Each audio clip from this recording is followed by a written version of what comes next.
ఇంకా అబద్ధాలే తప్ప.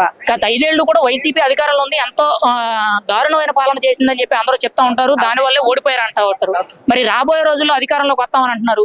మరి ఏ అధికారం లేకపోయినా కానీ ఇప్పుడు ఐఏఎస్ అధికారులని, ఐపీఎస్ అధికారులని, కాంట్రాక్టర్లని, ప్రభుత్వ అధికారులని బెదిరిస్తున్నారు. ఎలా అనిపిస్తుంది అంటారు వీళ్ళందరినీ బెదిరించడం అనేది?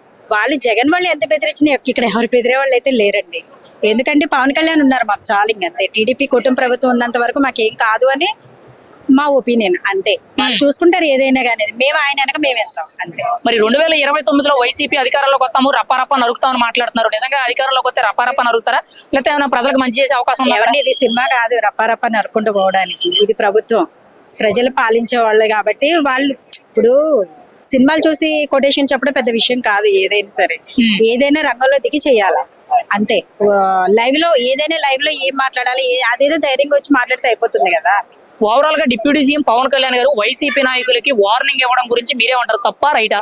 నాకైతే పవన్ కళ్యాణ్ గారు అయితే వార్నింగ్ ఇవ్వడంలో 100-200 వేసుకున్నా నాకు ఇబ్బంది లేదు. ఎందుకని అంటారు? వైసీపీ నాయకుల వ్యవహార శైలి ఎలా అనిపిస్తుంది అంటారు మీకు? నాకు అసలు నచ్చదండి, సారీ ఏమనుకోవద్దు, నాకు నచ్చదు అంతే. మరి మాట్లాడే తీరు గాని, వాళ్ళ పద్ధతి గాని, ఏదైనా గానీ నచ్చదు అంతే. ఒక మాటలో పవన్ కళ్యాణ్ గారు వార్నింగ్ గురించి మీరేమంటారు? వార్నింగ్ గురించి ఏమంటామండి, ఆయన రైట్, ఆల్వేస్ రైట్.